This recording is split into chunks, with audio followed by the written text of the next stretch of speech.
It's Friday. The land of EWTN all across the Lone Star State. It's GRN Alive. Bringing you faith, fun, and facts. Live from the studios of the Guadalupe Radio Network.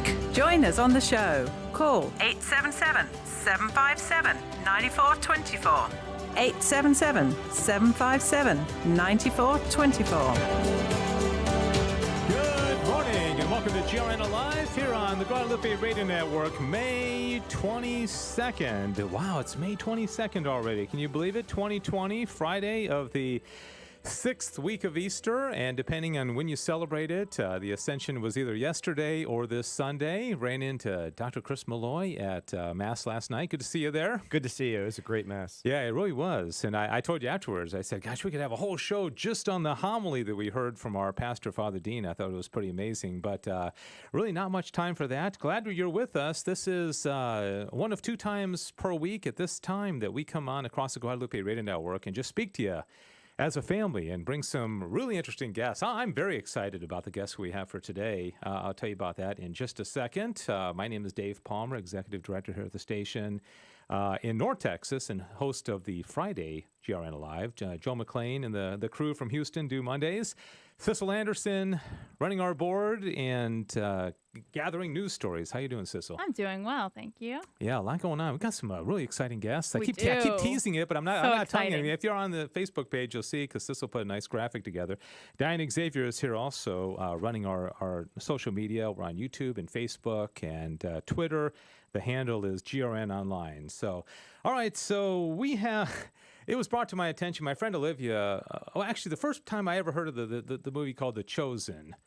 That's not a movie. It's a TV series. The TV series The Chosen was my friend Olivia. She told me about it, and she said, "You really got to watch it."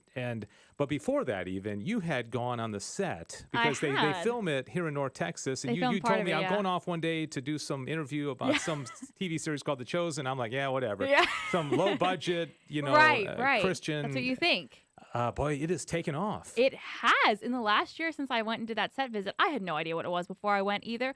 So many of my friends have come up to me and they said, I have been watching this TV show called The Chosen. I'm like, you know about the show The Chosen? What? Yeah. This is crazy. And it's crowdfunded. It's the most successful crowdfunded media series. Oh, it's and it's insane. the only multi-season series about the life of Jesus. And so why am I talking about The Chosen? Because, by golly, we have Jesus. We always have Jesus, but... And I know, Dr. Malloy, you've seen the first the first episode of the first season. And I got to say, my wife and I convinced my wife to watch the first one, and we have fallen in love with it. We've watched the whole thing, and now we're all kind of waiting for season 2. But it's... How many viewers are there right now? They have, I don't know. I'm not sure about or subscribers. Lots. They've raised millions and millions of dollars, but COVID has kind of shut everything down. Right. Are they still filming here in North Texas? I don't know. Are they still filming here in North Texas? I thought They filmed they're for not. I don't. Nobody's filming anything. No, these right. days. They filmed like 3 weeks here in North Texas. They filmed out in Weatherford. There's a place that's actually to scale of it's kind of cool. So anyways, Jesus is played by a gentleman by the name of Jonathan Rumi. And Dallas Jenkins and the crew that puts this on are not Catholic. It's a Protestant group. And that was the first kind of red flag. I was like, do I want to watch this? How are they going to portray, the life of Jesus? Turns out the Jesus character, Jonathan Rumi, is a really, really devout, faithful Catholic. He's going to join us on the show here in about 25 minutes to talk about himself. Last night, my wife and I were watching Jonathan Rumi leading the Divine Mercy Chaplet that he does every day for 40 days. He's leading it. He does a whole prayer hour.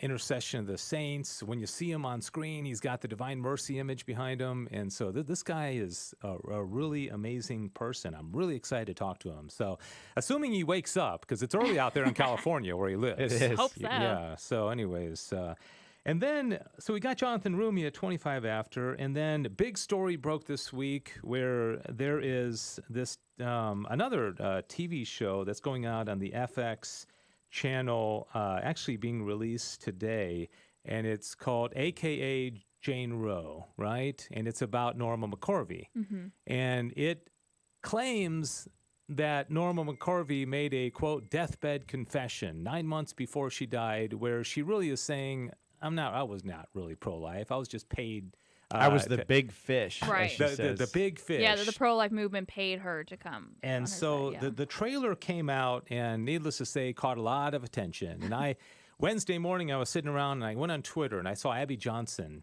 comment and said, "This is, basically, this is nonsense. I knew her; she was pro-life. This is total manipulation of a person. I'm paraphrasing, but." So I called Abby Johnson. I said, "Hey, can you come on the show Friday morning?" I think she was surprised to get a call on her cell phone. So she said, "Yeah, sure, I can do it." So we're going to talk to her in just a couple of minutes as well about this. I don't know. It's kind of frustrating because this was. I'm really intrigued because the stories are pretty. They've got some nice juicy quotes. From Norma. Definitely. And so when you're just looking at the sound bites, Dave, as you said before the show, we want to see the full interview. Exactly. Yeah. Editing is amazing. Too. Father Frank Pavone is asking for the full interview to come out because, it's I don't know, something about it stinks. And of course, we're coming from a pro-life perspective, as is Abby Johnson, but she's going to join us here in a few minutes. In fact, we're already running late. Your calls are welcome. 877-757-9424. Other things in the news going on, Cecil? Yeah, definitely. So obviously, states are slowly opening up, and various ones are at different speeds and stuff. Minnesota is still asking that religious gatherings are kept to 10 people or less. Yeah. And the bishops of Minnesota as a whole, all of them, have decided to not follow that because they say we have churches that can fit 1,000 people. Why are we only having 10 people? We can do the social distancing. We can do 6 feet apart. So they said they're moving forward and they are going to go ahead and open mass up this weekend across Minnesota. And they're not going to just full masses. They're doing a third capacity. They're going to follow guidelines. But their frustration was that they had reached out to the governor several times and tried to talk with him and see if they could work something out. And the Minnesota guidelines for the first 2 phases, they're in phase 1. Religious gatherings are 10 people or less. Phase 2, 10 people or less. Is phase 3, 20 people or less. Phase 3, 20 people. And there's no time frame, right? Exactly. There's no time frame. So that compared to like stores that are non-essential are opening, at 50% marijuana capacity. stores, et cetera, et cetera. Some people are saying, can we have mass at Walmart? Because, Walmart's can do whatever they want. I mean, they have people when you walk into Walmart that are taking count, but I've never been turned back. Right. No, and they let at some of the places like Sam's, they're not monitoring the lines. Yeah. Like at Kroger, they have the X's every 6 feet, but not at Sam's. Yeah.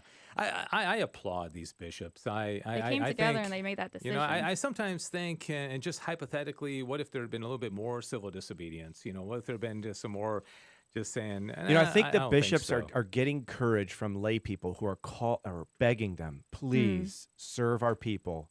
And it's so I think that's fantastic. That lay people sticking their necks out and saying, politely, please meet our needs. Mm-hmm. Yeah. So this is fantastic that they're feeding the people in due season. Yeah. Absolutely. Yeah. Absolutely. And I haven't heard any negative comments about it. I haven't heard anybody. 10 people, and then phase 2 it goes 10 up people. to 10 people. I know. I couldn't. That was so confusing to me because everything else was moving up a little bit. Yeah, that's So, ridiculous. yeah. I mean, absolutely ridiculous. All right, what in else the midst is of going all on? of this, also the question has always been: will schools reopen in the fall? Will they be in person and stuff like that? But there's a question I hadn't considered, which an article that Dave sent me was brought to my attention, is that some schools are just closing down because they no longer have the funding to stay open because all that funding has gone to pay for employees and faculty.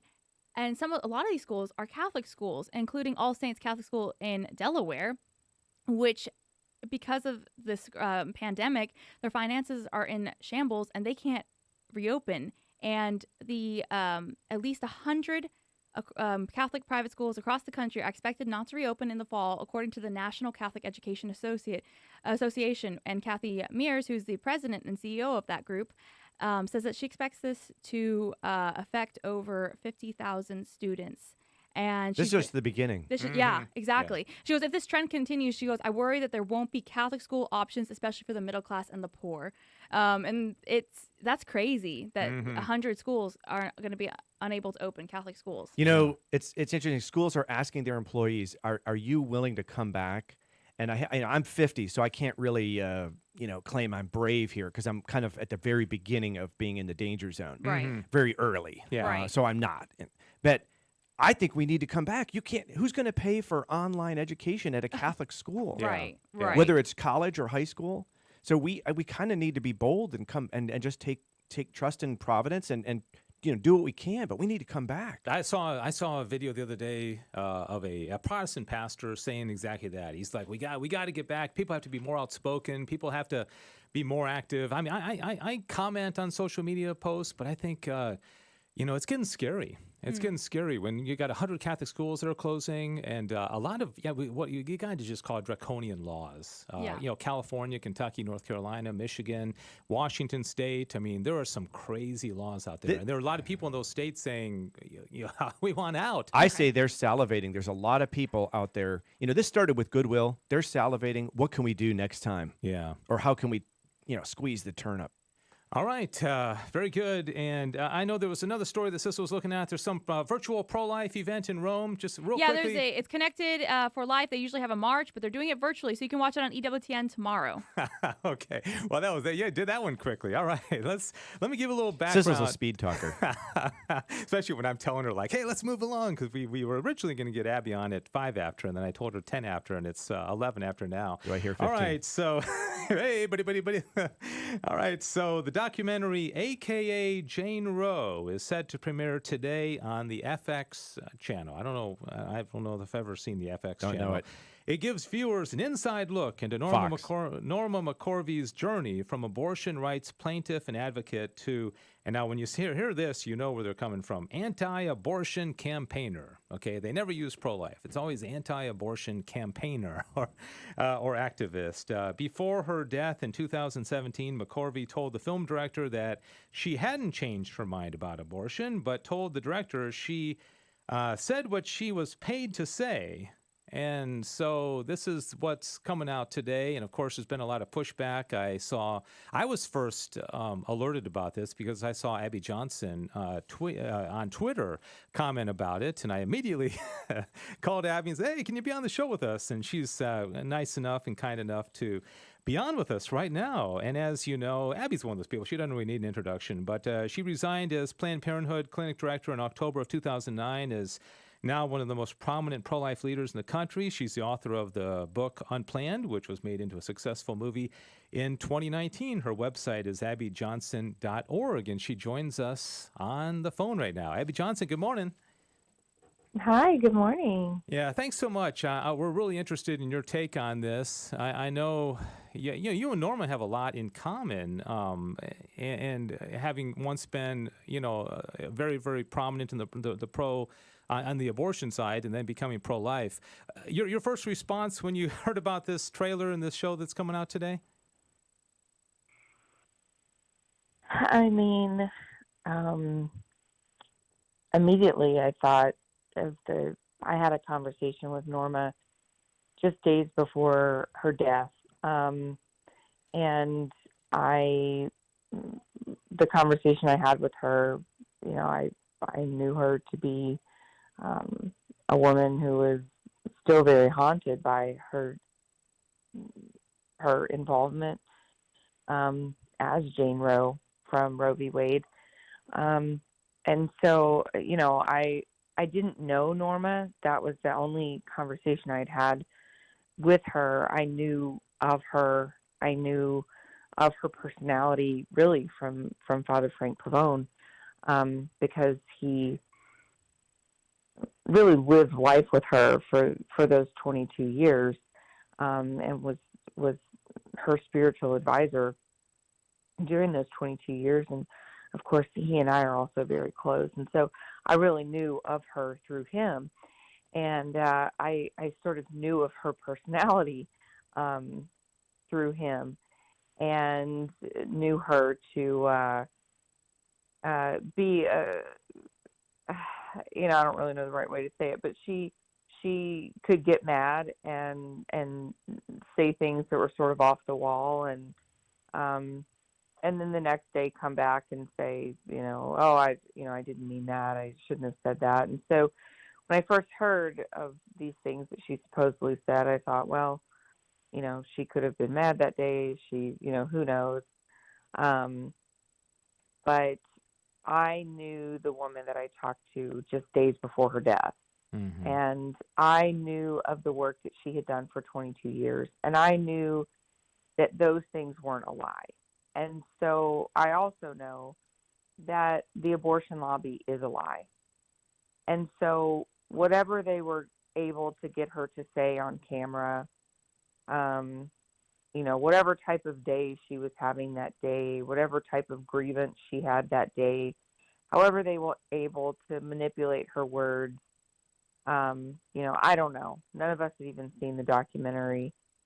But I know that the woman I talked to on the phone days before her death was a woman who was sorry about her involvement in the abortion industry. And that's what I know to be true. Yeah, and Father Frank Pavone has said the same thing. He saw her actually the day of her death, and he, as you mentioned, spiritual director, I think, for 22 years, and he's the one that's asking them to release the entire interview, all the footage, because as Teresa Tomeo has pointed out this week, you can be very clever with editing in how you edit things, and Abby Johnson joins us now to talk about this documentary that's being put out today. Interestingly, about 3-4 years after they do it. 877-757-9424. Dr. Chris Malloy from University of Dallas is here in studio with us as well. Abby, go ahead. Good morning, Abby. Question. So we talk about the old vices coming to try to get us before we die. Do you think so? It sounds like she was just struggling with a battle. I mean, a battle of wills. Could that be the case? Yeah, I mean, look, she carried a burden. I mean, albeit it was a self-imposed burden for 22 years of her life that is a burden that none of us could, I mean, not even someone like me could even understand, could even begin to understand. People talk, they say to me, oh, Abby, gosh, 22,000 abortions, that's a huge burden to carry. And I mean, yeah, I guess it is. But then when I think of Norma, someone like Norma, my burden of 22,000 abortions, those 22,000 abortions, she carries that burden. Mm-hmm. Of 22,000 abortions. She carried the burden of every single abortion that has been committed since Roe v. Wade. Yeah. That's something that none of us can even imagine. And so I could see her at the end of her life really grappling with that. I could see a person at the end of their life saying, maybe I don't care about that. Trying to, in their mind, justify that. Maybe it's not a big deal. Yeah. Maybe it's not a big deal. Maybe I am okay with that. I mean, I could see someone at the end of their life trying to relieve themselves of that burden. Yeah. Because it is so incredibly heavy. I could see someone doing that. Almost like rather than the forgiveness, just just try to justify it. Justifying it. Yeah. Because that has got to be the easier solution in your mind. If you have been tormented by this for 22 years, it's got to be easier just to justify it and say, well, abortion, maybe it's not that bad. Yeah. Than to actually bear the guilt of the death of 60 million babies. I heard Janet Morana was being interviewed, and she said the last thing that Norma said to her before she died, and again, I think she was there at her side when she was passing away in 2017, was something along the lines of "Keep up the good fight." You got to keep this fight. Abby, I mentioned that you and Norma have a lot in common, and you're both converts to the faith. You both, of course, were on the other side at one time. And, this whole thing about they told me what to say, they paid me to be pro-life. And I think that sometimes there could be a little bit of zealousness on the pro-life side. You get somebody like a crown jewel. I remember when I first heard about you, Abby, I was thinking like, oh my gosh, we got a former Planned Parenthood clinic director. Oh my gosh, I hope she says this and says that. And of course, people like you and Norma would get paid to give talks, and so I don't think there's anything wrong with getting paid for being pro-life or giving your talk. But anyways, in that regard, you see what I'm saying? You could maybe have a very unique perspective on how the pro-life community treated her as kind of a crown jewel, right? Yeah, I mean, yeah, was Norma paid to give talks? Yep, absolutely. Headline news, president of Planned Parenthood is paid to do her job, right? Does that make her a phony? No. People are paid to do the work that they do. That doesn't mean that their work isn't genuine. I mean, that's ridiculous that these people are even trying to twist that into something. I think, yeah. I mean, look, I think that when Norma came out of the abortion industry and said, look, I think abortion's wrong, the pro-life movement did not know what to do with that. Mm-hmm. I mean, I'm sure that they were like, what is happening? This is crazy. This is incredible. I mean, who knew that the woman that had been, paraded around as this abortion rights advocate, which, we didn't know. No one knew how used she had been by the abortion law. Nobody knew. Tell us about that. Could you tell us about that and about how she converted? Yeah, I mean, she, Roe v. Wade was really predicated on a lie. So, Norma never had an abortion. Norma placed 2 of her children for adoption. So, Roe was all about abortion rights. So, Norma was really paraded around as a woman who had had an abortion, but she had never had an abortion. Yeah.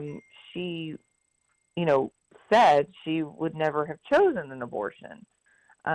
She chose to place her children for adoption. But she was used. She was, manipulated by them because she was poor, she was uneducated, and I'm sure that she was paid a significant amount of money to be sort of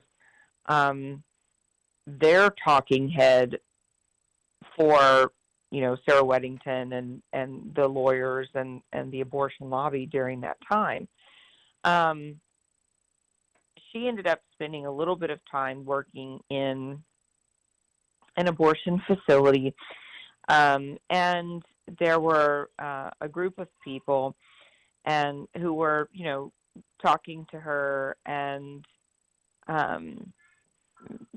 who were, just forming a relationship with her.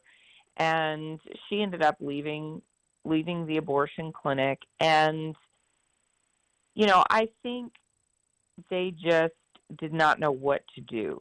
Here comes Norma McCorvey, Jane Roe of Roe v. Wade. And it was such a huge win for the pro-life movement that, let's put a mic in her hand and have her start talking. Mm-hmm. Of course. That's only right? natural. And Yeah. Of course. And so, was she, used by the pro-life movement? Yes. But was it malicious? No. Was it intentional? No. It was just because everybody was so excited. Yeah. That Jane Roe is out here and pro-life. No one. They wanted her to tell her story. Yeah. There's definitely an eagerness. There's a lot of people today. People pray for Nancy Pelosi. People pray for, imagine some of these really staunch pro-abortion people became pro-life Catholics. It'd be like a feeding frenzy. Everybody wants, of course, yeah. Abby, we just have about another minute to go. So go ahead and make your last comment, if you would. Yeah, I mean, I've been telling people, listen, in the end, even if it were all true, even if Norma McCorvey was like the biggest trickster, the biggest huckster ever known to the pro-life movement, her 22 years of her dedication to ending Roe v. Wade, the case that bore her name, even if that was a complete lie, and she fooled all of these people, including Father Frank Pavone, that lived life with her for 22 years, even if that was all a lie, okay, which I don't believe, in the end, it doesn't really matter, because abortion isn't wrong because Jane Roe of Roe v. Wade was pro-life. Abortion is wrong because abortion takes the life of an innocent human being in the womb. Yeah, absolutely. And that's what I know to be true. And the other thing I know to be true is that the abortion industry lies. The abortion lobby lies. And so those are the things that we need to hang on to. And we also need to recognize that they have been sitting on this footage, this bombshell footage, supposedly, for 4 years. Yeah. This is a huge distraction to the pro-life movement, and it's not a coincidence it's coming out right before an election. Yeah, and also not a coincidence that they didn't release it while she was still alive and she could refute it. Because Exactly. I think they did it 9 months before she died, and it doesn't take 9 months it takes some time to put something like this together, but they could have done it before she passed away. And like you say, the election year is also convenient for them. Abby, we got to go. Thank you so much. Really appreciate your perspective. Her website, abbyjohnson.org. I know I'm still hearing a lot of talk about unplanned and thank you again for being part of. Obviously that was about your life, but what an amazing movie that was. Thanks, Abby. Great speaking with you this morning. Thank you. Thank you, guys. Okay. God bless you. All right, Abby Johnson there. Great perspective. I hadn't really thought about that even when I booked her for that. Is that she probably has more in common with Norma McCorvey. Yeah.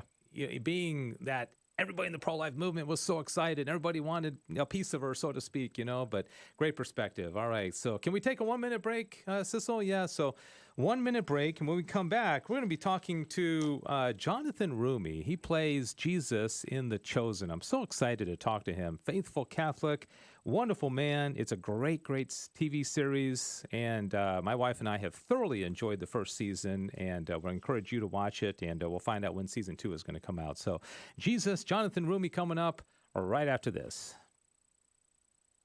Hi, this is Len Oswald, president of the GRN, with this week's GRN Family Minute. Since going on the air in July 2000, no single individual has influenced the mission of the Guadalupe Radio Network more than Mother Mary Angelica, the founders of the Eternal Word Television Network. EWTN became the largest religious television and radio network in the world as a result of Mother Angelica's prayers and tireless work. Her singular goal was to save as many souls as possible through EWTN's programming. Her vision of populating heaven is a mission we share at the Guadalupe Radio Network. After going on the air with our first station in July 2000, we have tried to emulate Mother Angelica's examples of frequent prayer, especially Eucharistic adoration, and also in the way in which she led the EWTN operation by putting complete trust in God's providence. Even though she is no longer with us physically, she is always with us spiritually. We are your Catholic radio for your soul.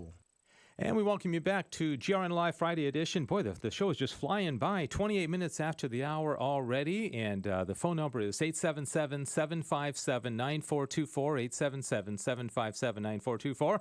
As I mentioned, it was last year sometime, Sissel came out to me and said she's going off to a set to do an interview with, I think, Mary Magdalene. Elizabeth Abbott. And it was some TV series called The Chosen. And at the time, I was just like, whatever, have fun. Hope it goes well.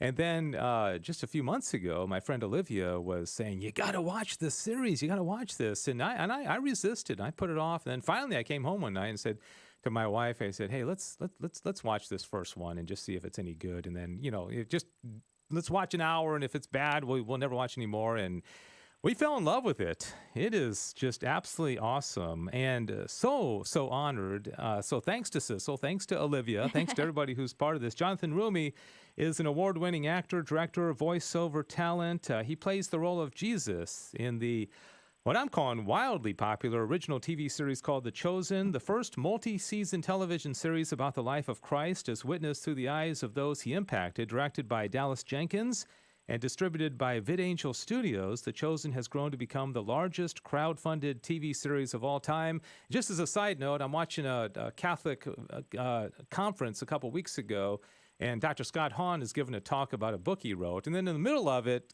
seemingly not even related to what he's talking about, he said, you got to see this series, The Chosen. So Dr. Scott Hahn is very big on it. And so very, very honored that Jonathan Roumie joins us on the program today to talk about his role as Jesus on The Chosen. Jonathan, good morning. How are you doing? Good morning, Dave. Thanks for having me. I'm doing great. How about yourself? Doing well. Thanks so much. Dr. Chris Malloy from the University of Dallas is here. And Good morning. Cecil Anderson. So you may hear a few different voices. Sure. I promised myself that my first question was not going to be, what's it like to play Jesus? I'm sure it's going to be, what's it like to interview Jesus? So I want to start off, before we get to you as Jesus, I'd like to ask you about you. Jonathan Roumie, my wife and I were praying the Divine Mercy Chaplet with you last night, and I know you're leading that, and it was a great way to kind of prepare for this, so thank you for doing that. But tell us a little bit about yourself. Are you a cradle Catholic, your upbringing, getting into acting? Can you tell us a little bit about your background?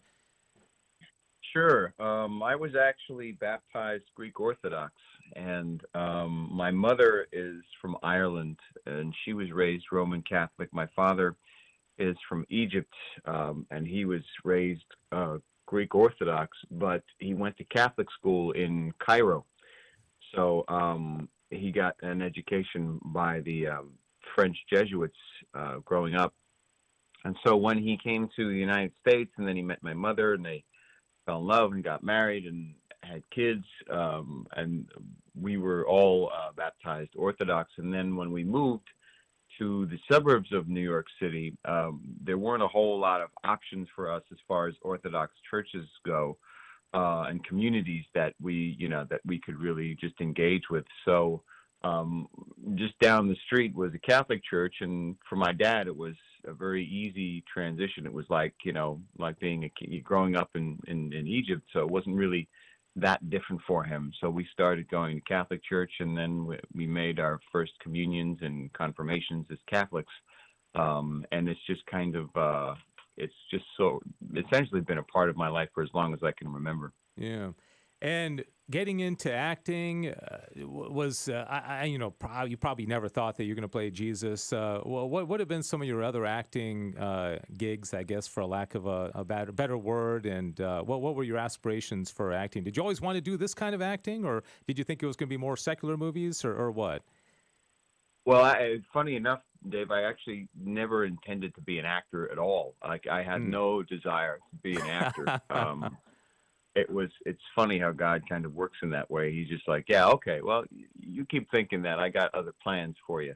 So I went to film school in New York City, and I went to the School of Visual Arts, and I had planned to become a filmmaker. I made a bunch of films in school, and then I got out, and I was, considering going into special effects and maybe theatrical makeup effects and animatronics and stuff were so impactful for me. Seeing films like, Terminator 2 when I was a kid was like a huge influence on me to decide to go to film school. I wanted to learn how they did all of that kind of stuff, with the animatronics. And so I got out of film school thinking, okay, I would, maybe get into, start with art department. So I started working behind the scenes on a crew, and I worked a couple of years in art department, worked building sets. Eventually I sort of fell into location scouting and became a location manager for many years, and worked on a number of large studio films, including the first two Spider-Man movies with Tobey Maguire. I worked on I Am Legend. I worked on a lot of big films. But throughout that time, even just a few years out of college, I started to kind of have this itch to at least perform vocally. I was always a really good mimic, an impressionist. And so I decided to write. One day I just thought, I'd like to work on this one particular show, for MTV at the time called Celebrity Deathmatch.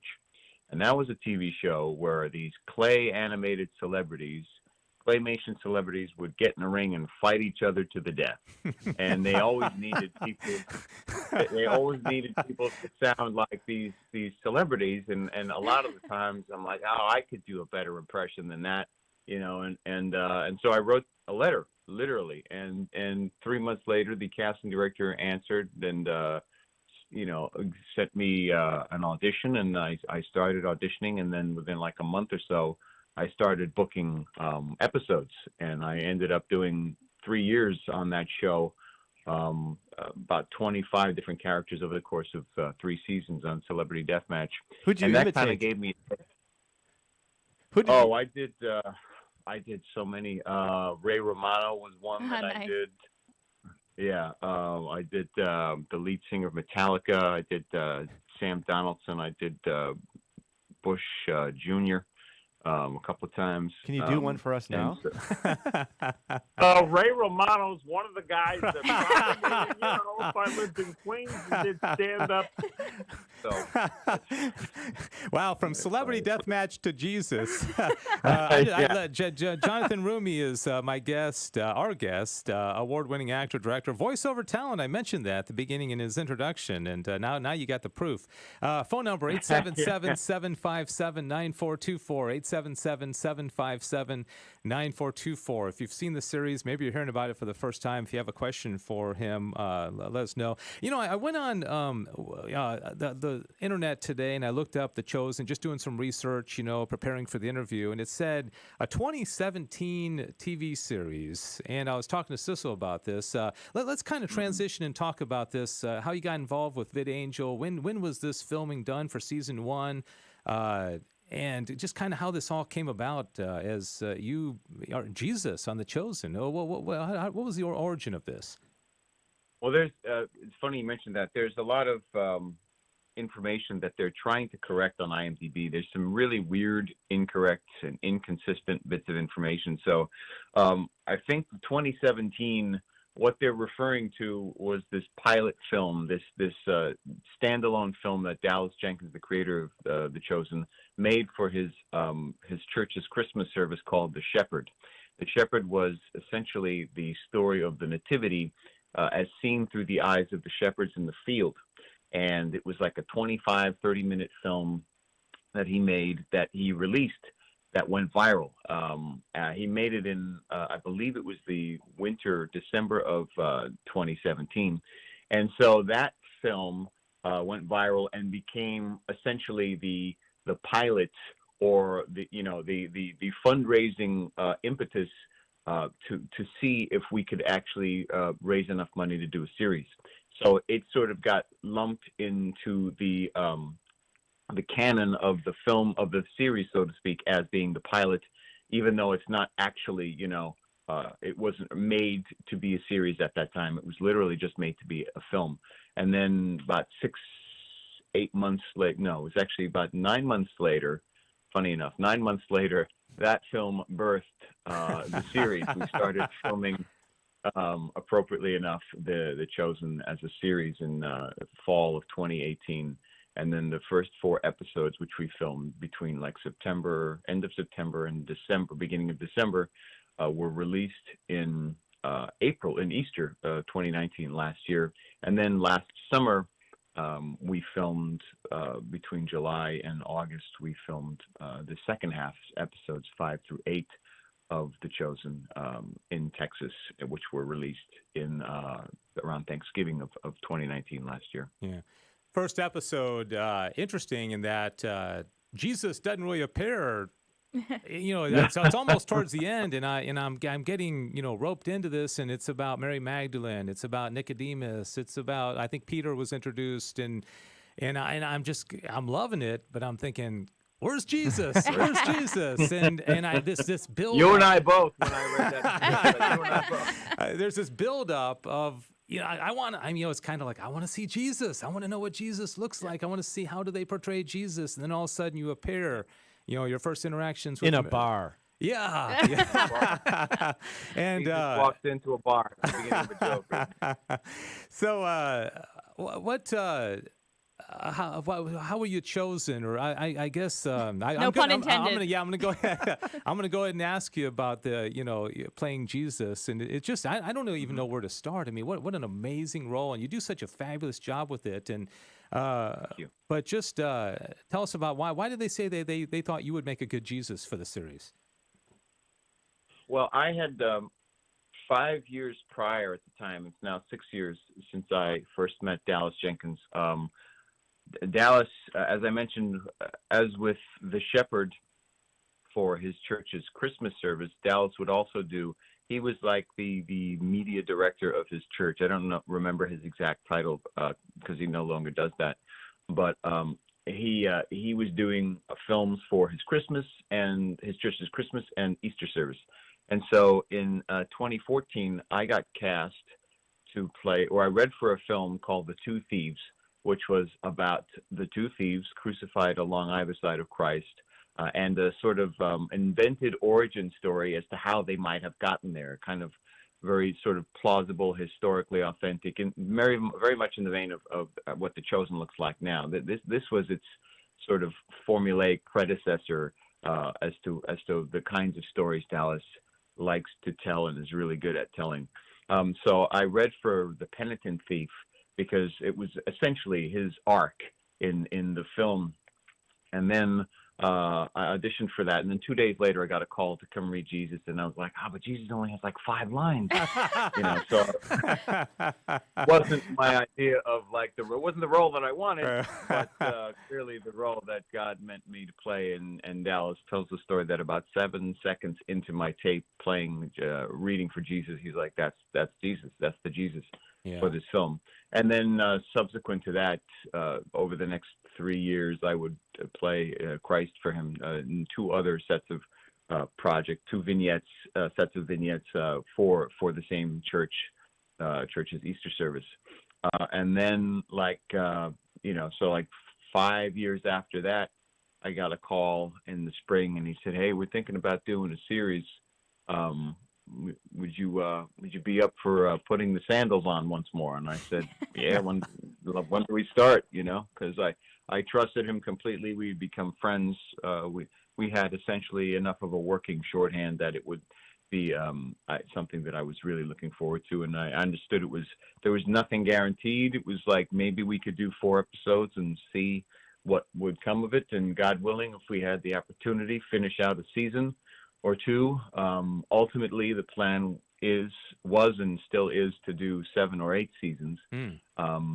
And ending on what note? Not quite sure yet. Okay. Probably through the resurrection, maybe going into the Acts, but I think with Jesus' story, it would probably end somewhere right around the Acts. I would think. We haven't really had that discussion. I know he's got general ideas about where the seasons start and end, and what is told, but the specifics aren't ever really mapped out until him and his team of writers, Ryan Swanson and Tyler Thompson, they get into their writer's bunker and then just hash it out. So right now, for instance, a couple of weeks ago, they just finished writing episodes 1 through 4 of season 2. And then they'll be going back into the bunker shortly to write episodes 5 through 8. And we're now in the midst of funding. We've almost got episode 4 of season 2 funded. We've funded the first 3 episodes. Once we fund episode 4, there is a very good chance we will be able to go back into production with, if all things working out in our favor, according to God's will, of course, that we're able to go and shoot, and all the unions get on board, and we can figure out safety precautions amidst this quarantine. And there is some filming starting to resume in parts of the country now. I know I've been talking to some friends and stuff. So God willing, we'll start shooting. And hopefully, be great to be filming in the summer, but whatever God wants. Yeah. So can you tell us inside scoop how the filming works? So you're given the manuscript. Do you get to say, well, wait a minute, this line, can I change it? Any of you actors have input there, et cetera, et cetera. How does it work out? Yeah, I mean, generally, you get a script and the scripts are really good. So there's really not much that anyone wants to change. On the day, what'll happen is we might be running a scene and it'll just sound weird coming out of our mouths. It'd be like, okay, it looked one way on paper. It felt one way on paper and now feels a little strange to say this. If I'm doing that and he's doing this, would I really need to say that? So only in terms of economy do you start getting into any kind of, suggested on-the-fly rewrites. For the most part, the scripts remain untouched. Occasionally, of course, and especially with in instances where there's humor, that's when I think, for me, stuff comes out in improvisation. I like to improvise a lot, but not too much. But if a director allows me to improvise, when it's appropriate, I will try to just fully. I mean, as part of my job as an actor, fully inhabiting the role, things come out that you don't expect. One of the favorite lines that came out of season 2, it was born out of an improvisation, or just a line that I just kind of improvised on the spot. In episode 6, after I healed the leper, we put some clothes on him, and I just said, "Not too shabby," and that all, and it stuck, and he left it in, and people were like, "I can't believe that's awesome," and people started hashtagging it and stuff like that. That's So, great. Jonathan don't Rumi. know. Yeah, Jonathan Rumi is our guest. He plays Jesus in the hit TV series called The Chosen. It's outstanding, and we'll tell you how you can get your eyes and ears on it. It's absolutely beautiful. We're really honored that he's here with us. If you have a question, call us up, and you can get on the program with us, 877-757-9424. Hey, Jonathan, this is Sissel. I was wondering, because obviously this is a great thing that we need to have out in the culture for everyone to watch, and it's a great introduction to Christianity. But I just graduated as a film student, and I'm always interested in the culture on set. Obviously, not everyone who works, not every camera operator, audio guy is going to be Christian. I'm just interested to know, because you hear from, when Jim Caviezel, The Passion of the Christ, there were some interesting conversions on set and conversations. Have you experienced anything like that?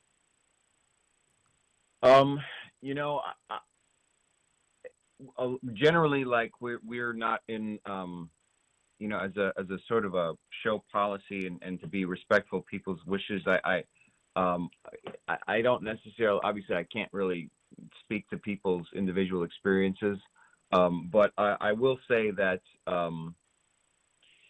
there for a number of cast members, and especially myself, the atmosphere that we experienced on set was unlike any we had experienced on any other film set. I know, I think there might be 1 or 2 cast members that have talked openly about it, but I'm not quite sure, so I don't want to, say anything that is incorrect. But I believe, at least one of the cast members, felt that, that they were not going to even take the job, because they just felt that, it wasn't something that they wanted to be involved with. And they subsequently went on to identify that they felt that there was an energy or a spirit that was trying to prevent them or block them from being a part of something that clearly had impacted them so deeply on such a spiritual level that they couldn't believe not having participated in this. But the feeling was so strong that it became apparent to them in terms that they were not used to identifying with, as far as like how the enemy works and getting, almost being prevented from seeing the beauty of working on such a project like this, that for them really gave them a sense that there was something deeper happening within them, if that makes sense. All right. Phone number 877-757-9424. Olivia's called in. We're going to get her on the line here in just a second. Jonathan, if you're being asked to play Abraham Lincoln or, some character, even somebody who's alive, I know you got to get to know that person really well in order to play them well. And I'm just wondering, as Jesus, How is it? How has that impacted your own spiritual life, having to, literally play Jesus? And I was just thinking, we were praying the Rosary the other day, and we were doing the Luminous Mysteries, and we got to the Wedding Feast of Cana, and I told my kids, I said, hey, as we pray this decade, think about that's how they played that out in The Chosen. So to many people, you are Jesus in a sense, the image of Jesus. I know it's a beautiful burden, but talk about that if you will. Then we'll go to a few phone calls. Yeah, absolutely. Thank you. It's kind of hard to wrap your head around, even having done a full season. It's funny you mentioned Abraham Lincoln, because like the second film I ever did when I got to LA, I played John Wilkes Booth, oddly enough. So for like in that instance, I'm again researching a historical character. I'm trying to do as much of my own sort of studying and trying to get into the mind of a man based on the culture he grew up in, what the mindset was in the South when he was coming up, and there's only so much that I can access about John Wilkes Booth. I can learn about his brother Edwin Booth, who was a great actor and renowned, nationally renowned on the stage. But then you have a character like Jesus, where it's like, this is a relationship that I've had since I was born. As far as back as I can remember, I've always talked to Jesus. I've always had this, very deeply intimate relationship that is much different, where now you're being asked to bring this personal relationship, to embody the most personal relationship many people will ever have in their entire lives, and to try to get that right. When you actually think about it in those terms, in those very human terms, as if it's something that you can get right, that's where the trouble begins, because you're now trying to take responsibility for something that it is impossible.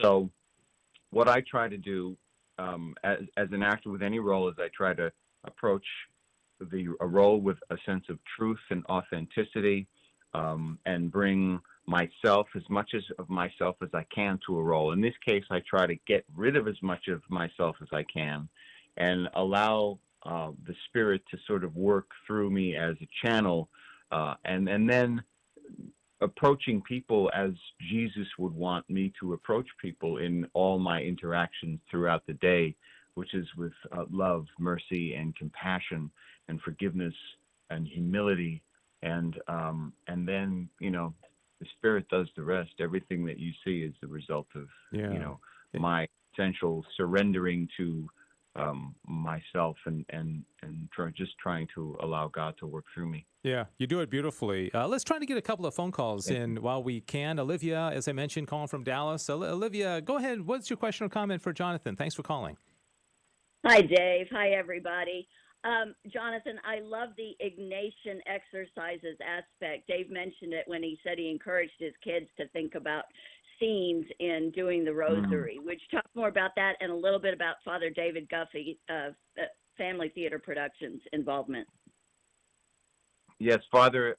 Funny enough, there are these biblical roundtable discussions with all of our biblical consultants on The Chosen. Father David Guffey of Family Theater is our Catholic priest representative. We have evangelical professor Dr. Doug Huffman, and then the Messianic Rabbi Jason Sobel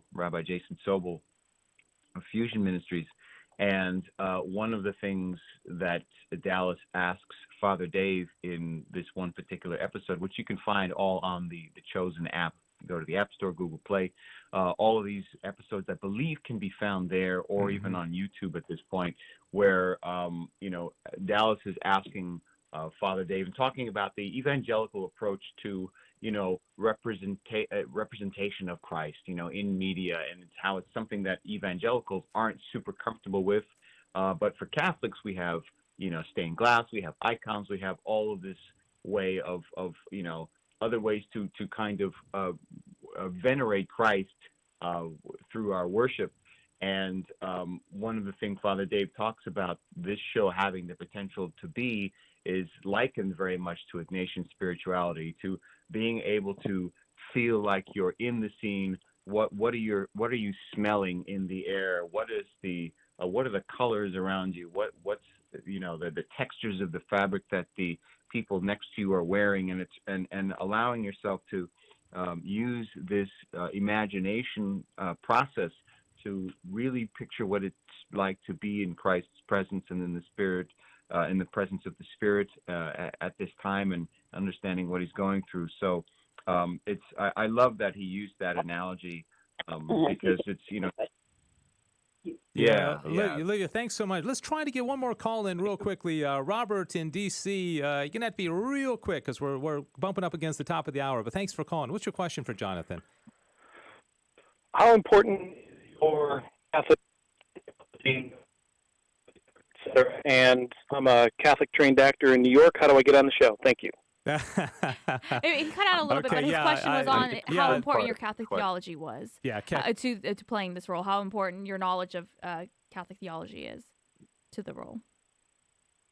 Sorry, Jonathan. Did you hear that, There Jonathan? you go. He was asking how important his Catholic theology is to the role, is to your role, how much your own knowledge is. You got about 45 seconds. Okay. Sure. Yes. Sorry. It's my identity.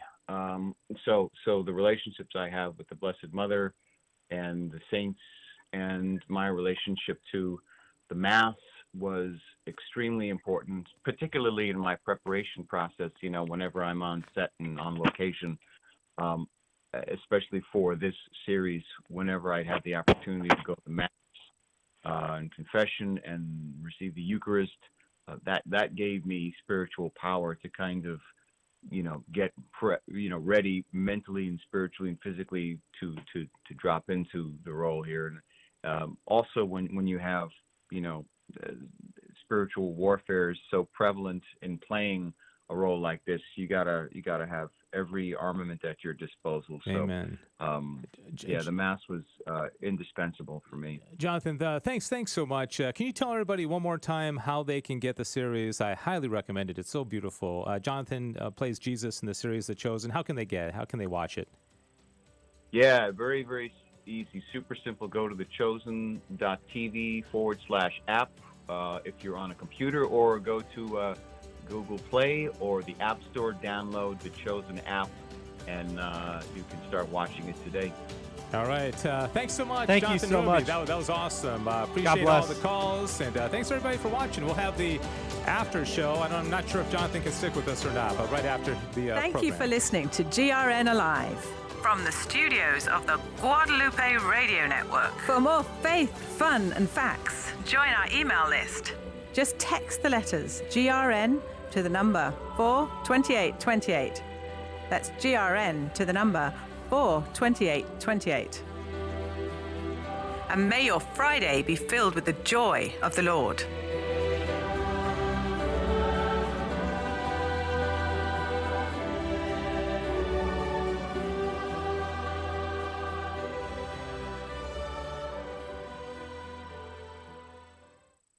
Blessed be God, blessed be his holy name, blessed be Jesus Christ, true God and true man, blessed be the name of Jesus, blessed be his most sacred heart, blessed be his most precious blood.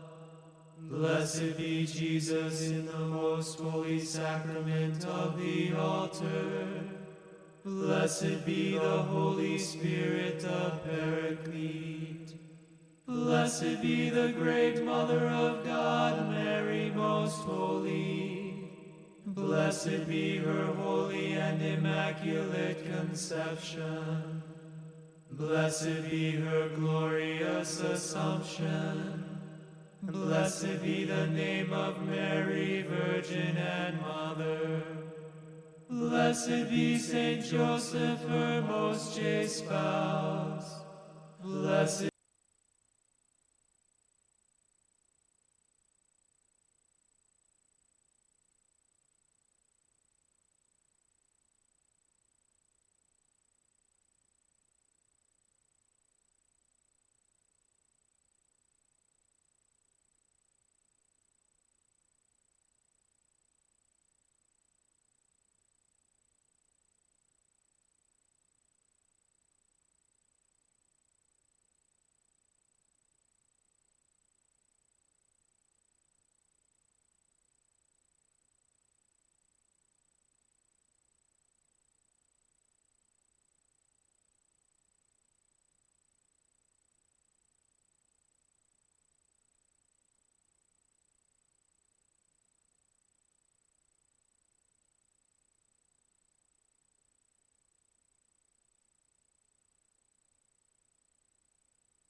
All right, everyone. Welcome to the after show here with GRN Alive Friday edition, where we just talk about the things that we talked about on the show. But obviously, the show has a time limit. It's a little bit more formal. And this is our chance to kind of kick back and relax and go deeper into some of these topics. And we also get joined by the lovely Diane Xavier, who is our social media lady.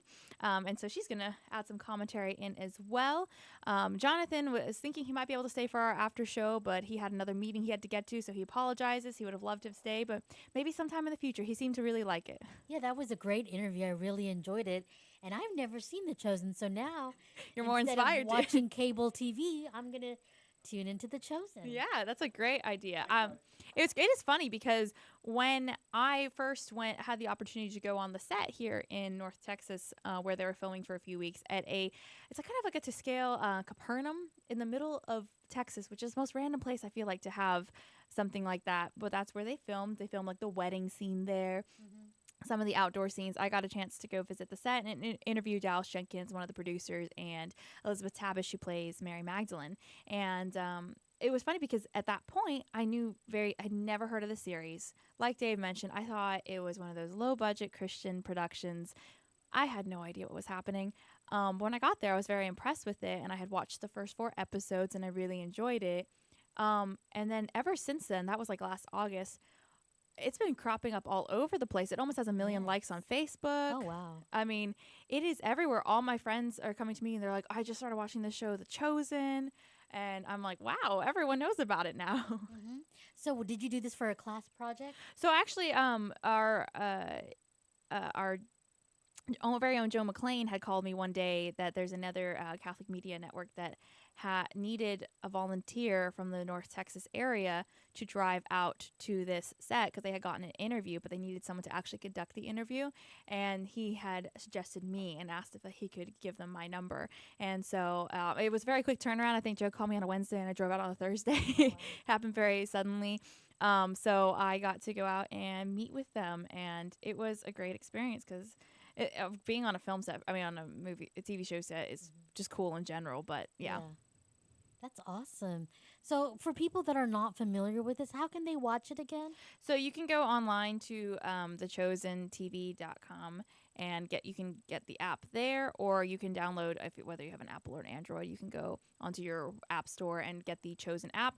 And the first season is free, as far as I remember, because, again, this is a very successful crowd-funded program. Usually, obviously, you go to people with deep pockets and you get producers that put a lot of money into this, but crowdfunding is where you get a bunch of people donating smaller amounts to make a group effort to get something produced. And clearly the want was there because I think the initial crowdfund for the first season raised like $10 million, wow, which is insane for crowdfunding. Mm-hmm. So that's why it's broken records. It's set, new goals. Yeah. So also, I know we had a comment on Facebook from one of our listeners, from Rachel, and she had asked what his family thought. Yeah, what his family at home. And I'm sorry, Rachel, we didn't get a chance to ask him. I was hoping if he stayed on the after show, we could have asked him that, but we'll have to have him again in the future, like I said, and ask him about how his family. I'm assuming since his mom was Catholic and his dad was Orthodox, that I'm sure they're very proud of him to be in that series. His dad went to Catholic schools. Yeah. So. Yeah, we're actually getting a call. Are we really? Can we put calls on? I'll go check. I've got to go back to my board. Interesting. Calls coming in. So I never really thought about giving out the phone number on social media, but I think we can put your audio on if you want to call in and ask a question. I think this is somebody who had called in previously. I recognize the name, but anyways, this is the after show. What a great show that was. So great to talk to Abby Johnson and also to Jonathan Rumi, who plays Jesus. There's so many questions I would have liked to have asked. It's one of those things I could have kept him on another hour, and I apologize. We didn't get to the comments, the questions.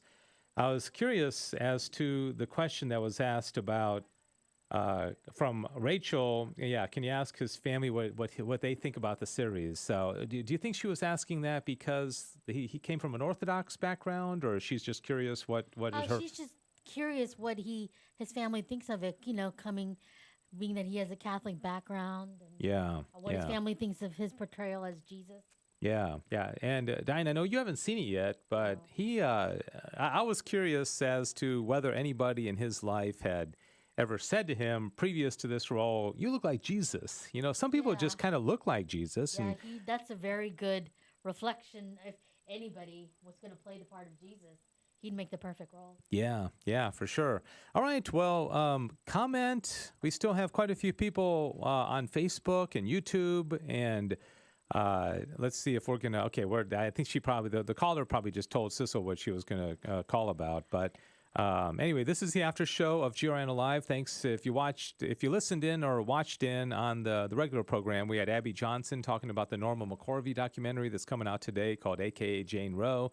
And also, Jesus was on, and I had to step out for a couple of minutes, so I'm not sure how you introduce things. I don't want to repeat anything, but that's a good question. No, honestly, Diane and I just talked a little bit about the Chosen TV series and my experience being on the set, and how all that happened. And yeah, we haven't even gone into Abby Johnson yet. Yeah, I was just telling Diane that I've got like 20 other questions that I would have liked to have asked Jonathan. Absolutely. And one of them is that there's a lot in The Chosen that they take some creative liberties. Like that, there's a whole episode where Jesus is with children. They come and find him, and Jesus is kind of camping out on his own. And this little girl first finds him, and then she brings her friends, and he sits and I know there was a scene in the Bible where the children were trying to come to Jesus, and people were saying, "Get away, get away," and he said, "Let the children come to me." But there was never a time when Jesus was alone with children in the woods, talking to them like he did. And so it's interesting to see a little bit of creative license, and maybe you as a filmmaker can talk about that. Yeah, so I'm a firm believer. Oftentimes, let's just take generally book adaptations in general in film. A lot of people can get very upset, and rightly so, when those creative liberties are taken. Yeah. But first off, how things are written in a book transferred on screen is very different. You don't write in a film script, this person felt dismayed. You don't do that, because how do you show that? You have to show that in some way. And so oftentimes directors and screenwriters will add in scenes that are trying to portray give you an idea of the character. Because there's like not a scene that was written in the book that shows that, because it's used in the description of the book, like where it talks about the thoughts and feelings going inside the head of a character. So they have to write a scene in so that you go, okay, this person's compassionate. Like someone saves a cat from a tree. Like that immediately you're like, that's a good person. So sometimes character development. Exactly, kind of it's character development. Now, of course, I also understand with the Bible that's it's Jesus. This is very sacred. We got to be careful with that creative liberty, not to go anything too far. But I have a feeling that episode was, again, kind of for character development. And that verse in the Bible says, "Let the little children come to me." I do think they were obviously taking a lot from that. It's kind of the idea that Jesus and God, they ask us to have this faith of a child. And I think that that's what they were going for, is showing how children are so trusting and following him much more easily than other characters. And I think there was a certain curiosity that children have. I mean, as kids, I remember when I lived in Indiana, we had a cornfield behind us. And you wanted to know what's back there. Your imagination starts going, and all of a sudden these kids see this bearded man in a tent. He's got a fire, and he's all living by himself. There's a certain level of curiosity and interest in him, and we should all have that about Jesus. We should want to get to know him. And then they actually had the guts to go and approach him and talk to him. Which is interesting, because we as adults, we see a guy building a tent in like our backyard, we'd be like, who are you? We'd be very standoffish, and obviously there is caution. You don't just follow any person. But I think sometimes as adults, or just as people today, we always are like, I gotta take some time, step back. We're not as instantly to jump into faith, like, I believe this. So that's what I think. Well, the very first time, and I'm curious if you are watching us on any kind of social media platform, YouTube or Twitter or Facebook. We want to know: have you seen this series, and what do you think about it? What would you have asked Jonathan Rumi if you had, 40? We only had about 35 minutes with him. What questions would you have asked? I'd be curious to know. And just put it in the comment section on the social media platform that you are watching. You know, one of the things that may have dismayed people a little bit is that the very first time we're introduced to Peter in the series, you know, he's getting beat up. I mean, he's in a fight, right? And so I think that, in fact, the first thing that you ever see is him getting clocked. And at first I thought, wow, that's the first pope, the prince of the apostles. But then if you read scripture, you'll see that he wasn't a perfect character. He was impetuous, and I think, to your point, they're letting you know about this guy. Exactly. And if there's hope that he could be chosen by Jesus as one of his inner circle, there's hope for us as well. Yeah, absolutely. That's the thing I think I like the most about The Chosen is it's something you can do more in a TV series than a film. A film, you only have so much time to develop these characters before you have to do the beginning, middle, and end of a plot. What I like about this is that they do introduce all these characters from Jesus's time, Bible characters. And like Jonathan said, I mean, Jesus is barely in the first episode. I mean, it's really about the other characters because you get to see how they're changed by Jesus coming into their lives. I think that's kind of a cool thing that they do. And yeah, they establish characters with different things. You're like, I don't remember reading that in the Bible, but they are trying to, okay, this character has this thing going on in their life. Mm-hmm. This character has this. So you see where they are when Jesus comes. Yeah. Again, one of the other questions I would have asked him if I had had more time. Right? This morning I stop at QT to pick up a glass of water and some food, you know, and I've got my Guadalupe Radio Network shirt on. It's got a cross, and I often think, like, you know, this says something about me, and so I need to be nice to the people behind the counter. Not that I shouldn't be otherwise, but I'm representing something, and I see a cross, and to him, I just wonder how this impacts him. Right. He's Jesus. Yeah. And like, even when he said, you know, he had been a voiceover for Celebrity Deathmatch, you know, it almost seems like, what? Yeah. You know, Jesus doesn't do that, Right. you know, and does he have this sense that almost to a fault where now that you're Jesus, you got to be perfect, or you know what I mean? How does From that now change? on, any role you take, you Yeah. have to think especially hard. And it's interesting because you do look at other actors who played Jesus. Jim Caviezel. Jim Caviezel obviously had a little bit of a struggle after playing that to go at a different role. He had a very successful TV series later on that I enjoy greatly. But you're typecast. Yeah, exactly. As the Christian actor who plays Jesus. Exactly.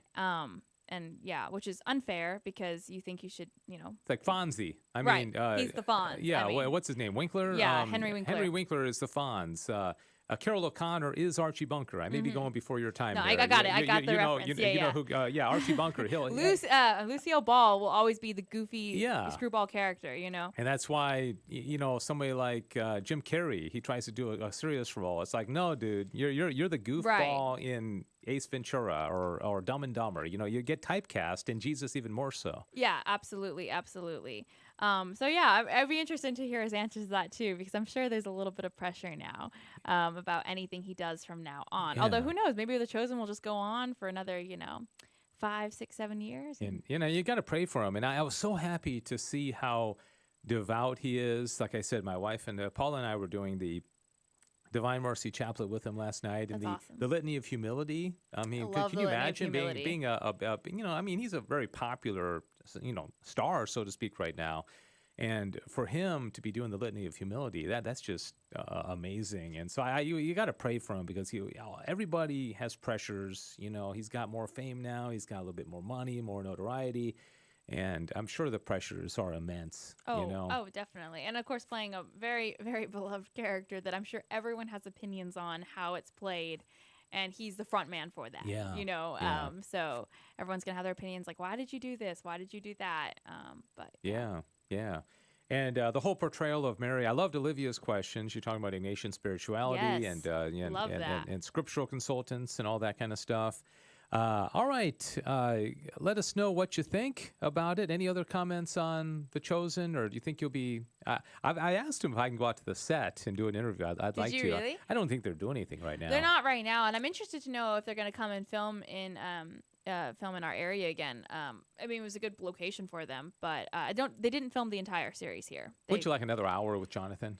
I would, and when I was talking to him on the phone, he had wanted, he really wanted to stay for the after show, and he didn't realize the time. He's like, "Oh, I can," and then he goes, "Oh no, I have another meeting," and he goes, "I'm so sorry, but if you ever need someone again, I would love to come on. I love what you all are doing, so hopefully we can have him on again in the future."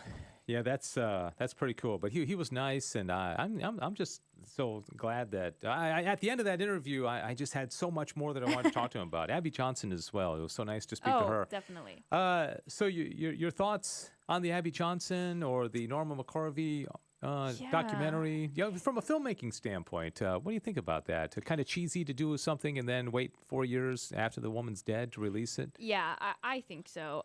Let's go from. I'm going to go from a very neutral position. There are many reasons why a film can be delayed for release.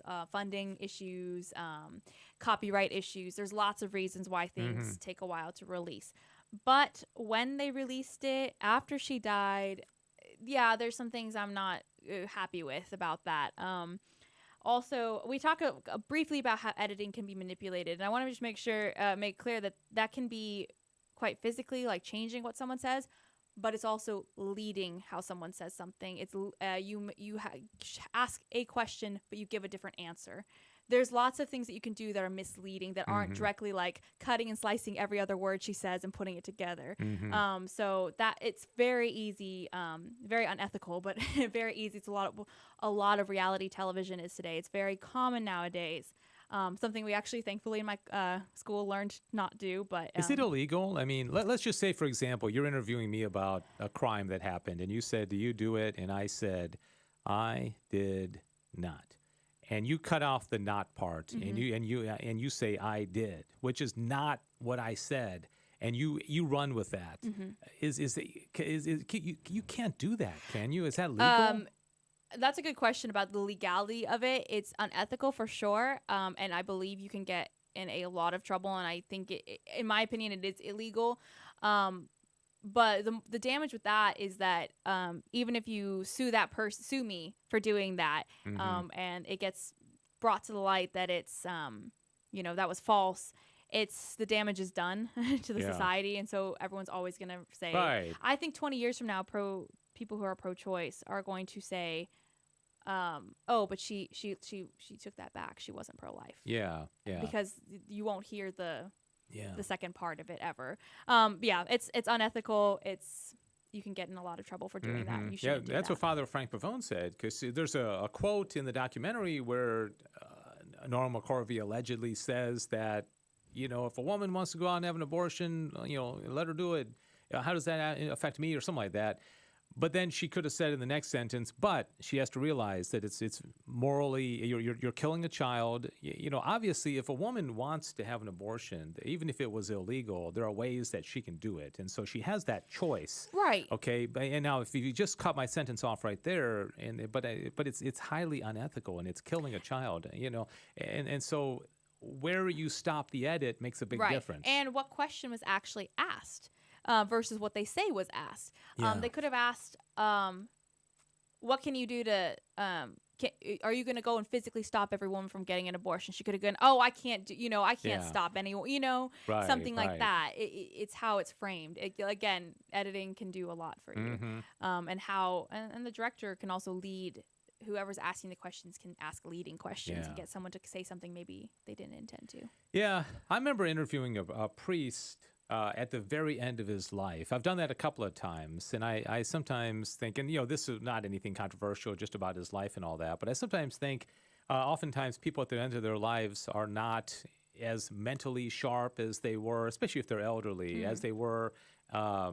Jenna Miranda went so far as to say, when she was interviewed by Teresa Tomeo yesterday, that I don't know how she knows this, but she said they offered her cigarettes because she's in a home, she can't smoke, and they said, "Hey, we'll give you some cigarettes," and she's feeling good. They're again, I don't know how she knows this or if that's even true, but I don't know, something about it just doesn't jive, especially with Father Pavone and Janet Miranda saying that the last thing she said on her deathbed was, "Please continue to fight for these babies." And they're calling it a deathbed confession. That 9 months before you die is not quite a deathbed confession. Yeah. In my opinion, deathbed confession is the last few days before your death and your dying breath, what you say.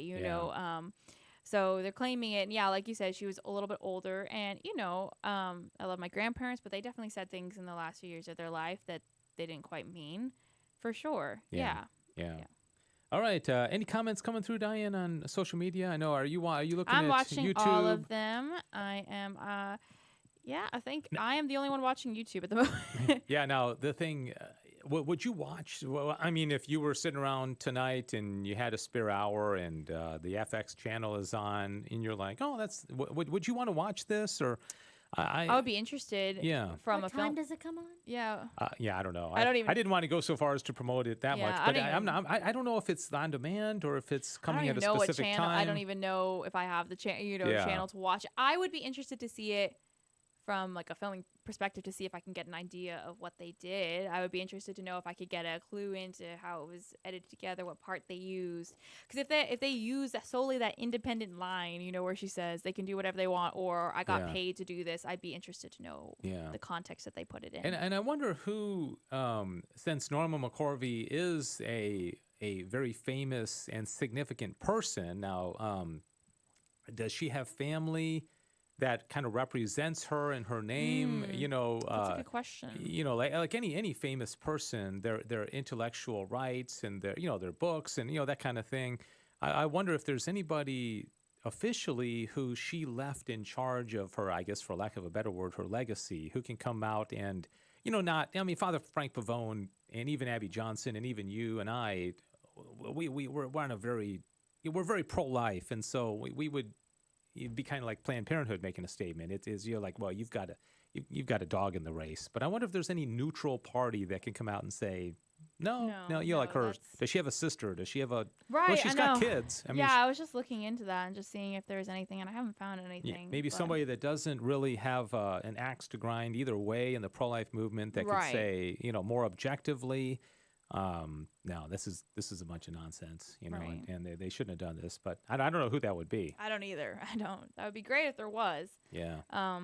Not that they always listen to that, though. Not that people will always listen to that. Yeah. Like I mentioned, it's kind of, I think it's one of those things where the film is going to come out and it may not be as bad as it's being made out to be. Mm-hmm. And people were trying to get a stir. Yeah. Because again, like I said, once a statement like that is put out, people just are scrolling through social media. They just see Norma McCorvey says that she's not pro-life. She was paid. And you're like, oh, okay. And move on. Yeah. And that's what is stuck in your brain forever. Right. It's really more about doing the shock value, the damage to the character, damage to someone's how they lived. And that's why what makes me think it's agenda driven is that that you're right. But I mean, from a marketing standpoint, they did a masterful job. They got us talking about it. Teresa was talking about it yesterday. Absolutely. Everybody's talking about it. And on both sides. You know Planned Parenthood's talking about it. 100%. Everybody's talking about Definitely. We had a comment on Facebook just now from Alma who says, we can always hope that this is a documentary that motivates some viewers to look deeper into the facts, which I agree with. That's actually a good point, because not everyone who maybe heard this news even knew that Norma became pro-life. Most people don't know who Roe from Roe v. Wade is. Yeah. Honestly, a lot of people still probably don't know what Roe v. Wade was. Yeah. Well, it was long before you were born. Right. I was 6 years old when Roe v. Wade happened, and that's a long time ago. I didn't really know what it was until I became Catholic 4 years ago. Yeah. I didn't really know. I knew abortion was a thing. I didn't quite know the logistics of how it happened and stuff, but yeah. All right. Well, gosh, it would have been cool if Jonathan had stuck with us, but how generous of his time that he's going to do it. Are you pretty excited? Did you finish the series? No, that sounds so bad. I finished college a week ago, but I've been doing things ever since, and I haven't sat down to watch it, and I really do want to, so I need to sit down and watch it, definitely. What about those, I gave you all of, 15 seconds to talk about that pro-life virtual rally in Rome. Yeah, you want more details about that? Let me go real quick pull up my facts so I don't get them wrong. Yeah, so normally around this time of the year, Rome has a March for Life, and that's a pretty big deal.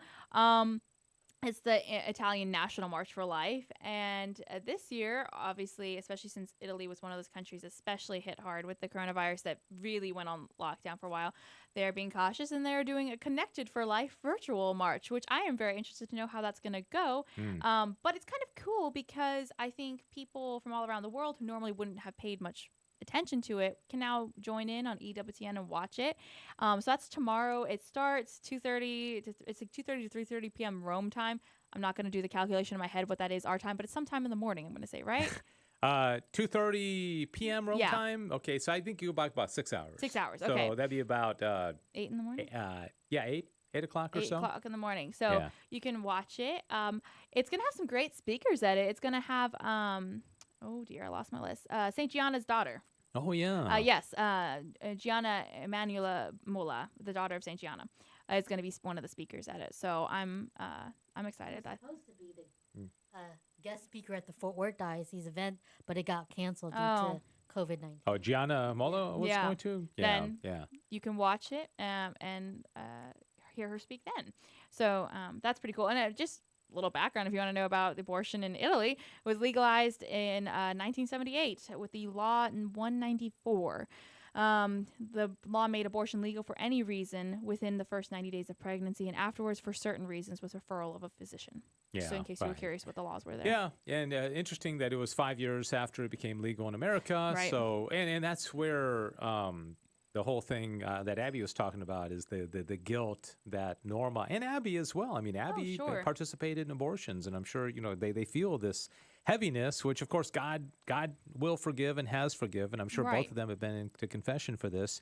But still, it's not just America. I mean, other countries followed along. Because America, for better or worse, the world watches what they do. Yeah, So we do. So the other story was about the bishops in Minnesota. Yep. Yeah, and I had kind of mused about, what if early on the bishops in America had just said, I don't care what civil authorities say, we're going to have mass. Nobody has to go. You all are dispensed, a dispensation, but our churches will remain open. Yeah. I just wonder, I have this image in my mind of, would the civil authorities had just said, whoa, we don't want to touch this one. Okay, you guys stay open. Or would they have sent police officers to block people from getting in? That's not an optic that I think the civil government really wants to have. I don't think they want to fight that battle. No. Would the respect for the sacraments have been higher if we had not allowed any churches to close? Yeah. I don't know. One of the quotes from one of the bishops is, in these circumstances and given the well-researched protocols that we have proposed that are being followed successfully elsewhere in our nation, how can reason require us any longer to keep our faithful from the Eucharist? Yeah. So yeah, right. It doesn't make any sense. That's in their statement that they wrote. Yeah. So. And I just think, and again, it's not just the bishops. I think all of us, as I mentioned, have got to be a little bit more outspoken. And I have been to some degree on social media about. I just think we need to get back to life. I had a guy after Mass last night come up to me, and our parish is pretty loose about all this stuff. I mean, they're following the rules, but afterwards, people are congregating, and this guy comes up to me and shakes hands and sticks his hand out, and I was just like, "Thank you for shaking my hand. I don't care anymore. I'm sorry. I'll respect another person if they don't want to hug or shake hands, Right. but I'm past that."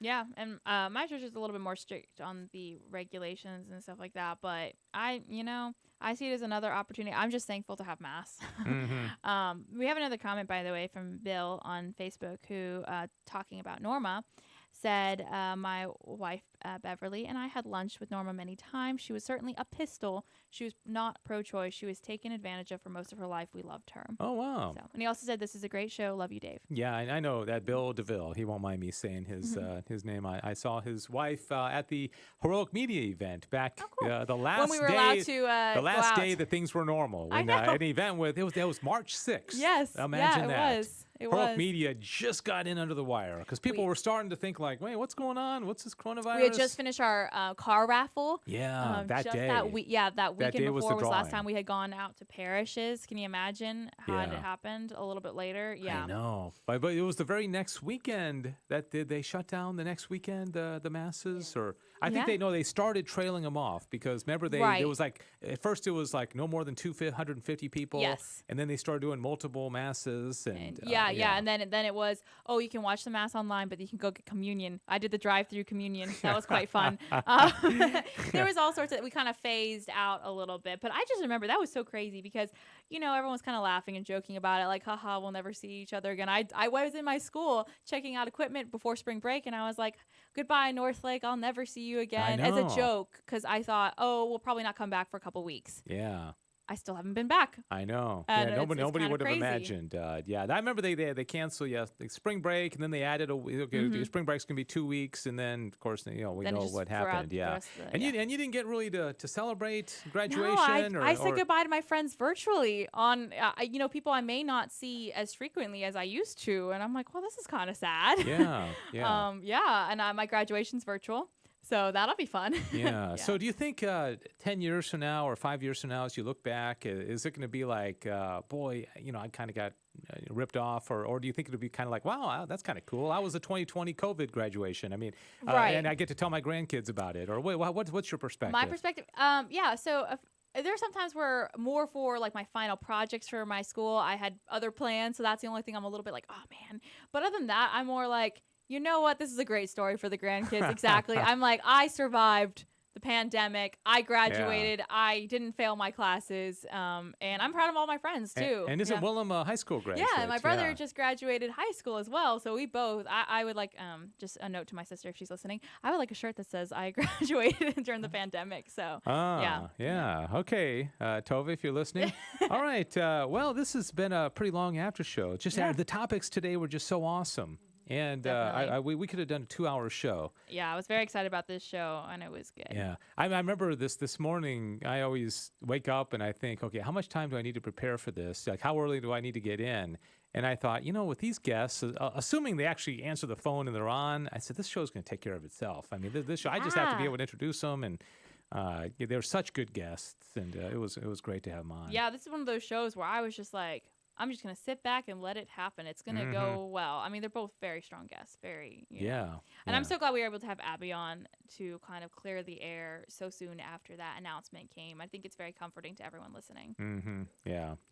Well, I'm glad because I cold called her just out of the blue Wednesday morning, and she's a pretty well-known person. I mean, they made how many people do you know that a movie was made about them? I mean, like a big screen movie. Dave, don't you know that I have a few films that were made about me? You have that movie coming out, Diane Xavier. Yes. The Secret Life of Diane Xavier. That sounds not good, though. Sounds like she's like selling drugs or something. I didn't say the double life, just a secret life. Yeah, what we don't know about Diane, it's all good. It's all good. Usually when you say secret, supernatural experience. Yeah, exactly. That's right. Actually, Diane, I think would be a great person to make it a documentary on. Yeah, honestly. I love documentaries. I Diane will appreciate this. We have Amazon Prime, and I always go to the documentaries part, and there's something they're doing. They're doing documentaries on sports teams. And they did the 2017 Cowboys. Oh, and really? I think they find a team where they think they're going to go really far. And the 2017 Cowboys, I guess, they had just gotten Zeke, and they were supposed to be really good. And so they follow him the whole season. Oh, no. Of course, the season turned out to be a complete dud. Yeah. But I don't even like the Cowboys that much. But I start watching this, and a good documentary maker just sucks you in. That's good. And it was, and I'm sitting there watching, like, why am I watching this? And I watched like 2 episodes, and it was pretty interesting. I'm like, I know how this story ends. It's they had a lousy season. Why am I watching this? But I love documentaries. To answer the question I posed to you, I would watch the Norma McCorvey thing. It's not going to change my mind. It's not like I loved Abby's comment. She said, "We're not pro-life because Jane Roe is pro-life. We're pro-life because important. we don't want to kill babies." Yeah, because so many people get disheartened when you hear. When I first saw the article, I didn't really believe it. I was like, "What is this? What is this?" And I was immediately like, "Oh, if that was true, that's really sad." But like she said, it's not because of her becoming pro-life. It's a great example for sure, and it's encouraging. But that's not the reason that we're. And maybe we stress too much. And again, Abby is another case. I mean, oh my gosh, a Planned Parenthood clinic director has become pro-life, and everybody wants her. And maybe it's like, great, she came to reason like everybody should, and she just through the grace of God, did what a lot of these other clinic directors are not doing. Yeah, and I think it's important that we also know, I meant to, if I had a chance again, show goes by so fast, is that especially when you've just made that realization that abortion is not good, anytime you have a realization about a sin that you're committing, you're not automatically perfect with that. Yeah. You know, you're still struggling, I think, a lot. And I think that's important. Yes, she came, she converted, yes, but that doesn't mean that she still had moments of struggling and stuff like that. And immediately to be, go speak for this, I don't know, maybe she didn't even have time to fully process everything, before she's going from this to this to this, speaking at this event. She's like the heroine. You're talking about Norma? Norma. Okay. Well, and Abby, I'm sure she also Right. struggled with that a little bit, for going, being on one side quite far, switching over, and you're still trying to get your head around everything, and everyone's like, can you come speak? Can you come speak? And you're still kind of in a different mindset. Yeah, because what brought her into playing, in the movie talks about how she was pro-choice and she believed in a woman's right to choose.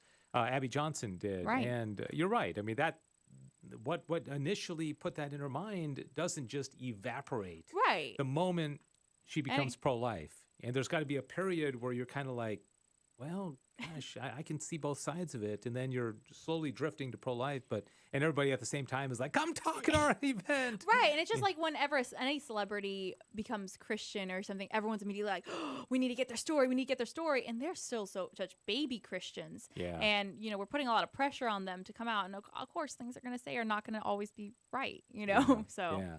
All right, we'll close on Yeah, this. good idea. If you could see one person convert to Catholicism and and accept all the teachings of the Catholic Church, including pro-life and marriage and the Eucharist, and one person, and you don't have to answer if you don't want to, but who would it be if you, or the person you think would make the biggest impact, the biggest? Yeah. I hope President Trump becomes Catholic, but I think that's a very good, and it wouldn't be that surprising because his wife's Catholic, and so that Right. wouldn't be like that big. It'd be a big deal, but so many people hate him anyways that it probably wouldn't bring many conversions. But I was thinking of somebody like, Obama, or Right. if Obama became Catholic, or a real Catholic and believed all the Yeah. teachings, that would That'd be carry a crazy. lot of weight. I agree. So yeah, there's always politicians because obviously they're the ones who can do things.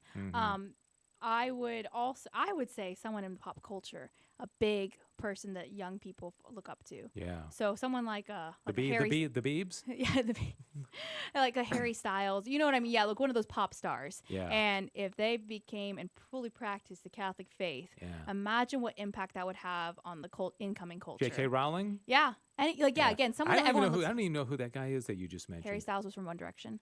Oh, okay. He's very big right now. Yeah. So I just said him because I think he might have been raised Catholic, but he's not super practicing at the moment. But he has a huge following, like kind of like everyone around the world loves him. Imagine if he became Catholic. Yeah. All right. Okay, very good.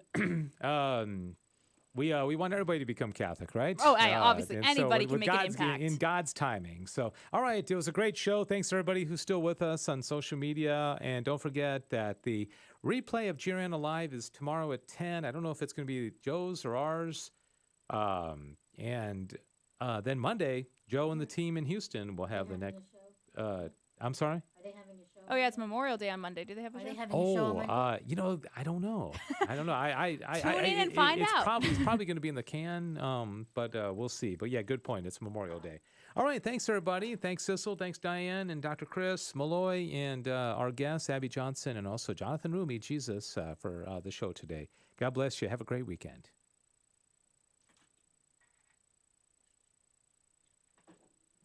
Everything about that show was like awesome. Like that, because we never go 38 minutes into the after show. I was so excited about this show. I was like sharing that thing everywhere. I was like, everyone should tune in. I mean, more people